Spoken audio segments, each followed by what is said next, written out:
Бүткүл мусулман калкында Рамазан айы болуп турат. Ошо Рамазан айында ар бир мусулман өзүнүн жакшылыктарын көрсөтүп калууга милдеттүү. Бул Рамазан айы, Кадыр түн, булардын баардыгы Алла Тааланын улгайган ыйык күндөрү, элибизди ынтымакка чакыра турган, элибизди бириндикке чакыра турган, элибизди келечекке өндөй турган ыйык күндөрдөн болот. Рахмат Камчы Кыдыршаевичке ардайым элден бата алып, ушундай жакшы иштерди, соопчулук иштерди жасап жүрөт. Адамдарды чакырып оза чырып атат. Былтыр дагы жыл деле буларга ошондой традиция болуп калган.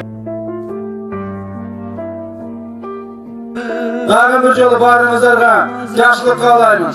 Алла Таалам ар бириңиздерди үй-бириңиздерге тынчтык берсин, жакшылыктарды берсин.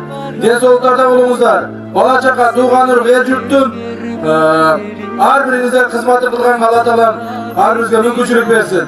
Мен сиздерге ыраазычылык билдирем. Мындан ары дагы Кудай кааласа сиздер менен бирге болуп, сиздерге кызмат кылганга Кудайым Алла Таалам бизге дагы мүмкүнчүлүк, ден соолук бергенге биз суранабыз.